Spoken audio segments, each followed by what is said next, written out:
recording. Now it's recording. Hi, everybody. I missed you the last 2 weeks. I was away for our bishop's consecration 2 weeks ago, and then last week I was doing the adult forum. So it's good to be back with you. Today's chapter is about wisdom. So I'm going to read through some of the quotes from Rachel Held Evans' book, Inspired, and then you have a handout on your table, and we'll break into those small groups and do some discussion. All right. So Rachel says, in the world of ancient Near East, wisdom wasn't just a virtue, it was a coveted commodity, prized for its promise of a full and honorable life. The book of Proverbs compares wisdom to rubies, gold, and silver, and claims nothing you desire can be compared with her. Wisdom is personified as a woman. She also says wisdom literature can take the form of short didactic insights, as in the book of Proverbs, or as poetry, as in the book of Psalms or the Song of Solomon, or story or soliloquy, as in the books of Job and Ecclesiastes. The Bible's wisdom literature includes everything from admonitions against getting drunk to erotic poetry that would make E.L. James blush, to the ruminations of a wealthy sage suffering an existential crisis, to an acrotic poem extolling the virtues of an excellent wife. One of my favorite insights, Rachel says, in all the Bible's wisdom literature comes from Proverbs 27:14. If anyone loudly blesses their neighbor early in the morning, it will be taken as a curse. And she says, as we say in the Episcopal Church, this is the word of the Lord. The aim of wisdom literature is to uncover something true about the nature of reality in a way that makes the reader or listener wiser. In the Bible, wisdom is rarely presented as a single decision, belief, or rule, but rather as a way or a path that the sojourner must continually discern among the twists and turns of life.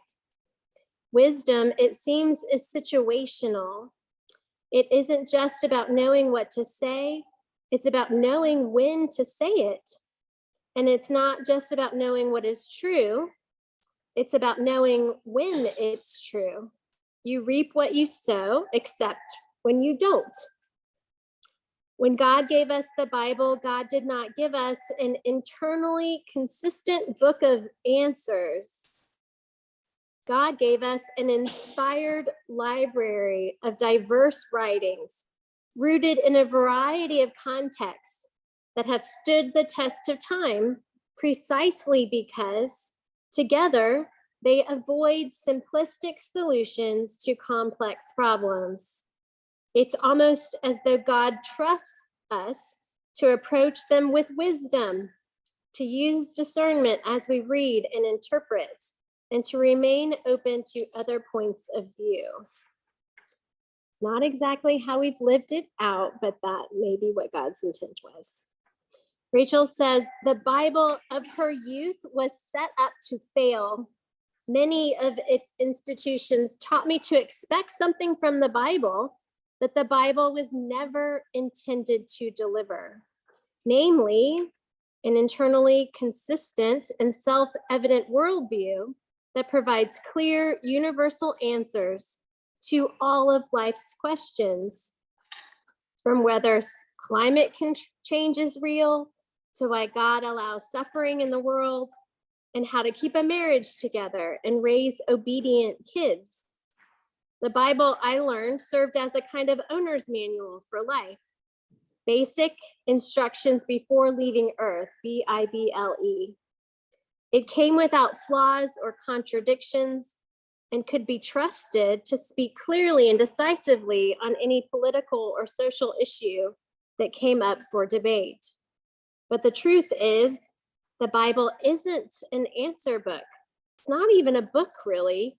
It's a diverse library of ancient texts spanning multiple centuries, genres, and cultures authored by a host of different authors coming from a variety of different perspectives.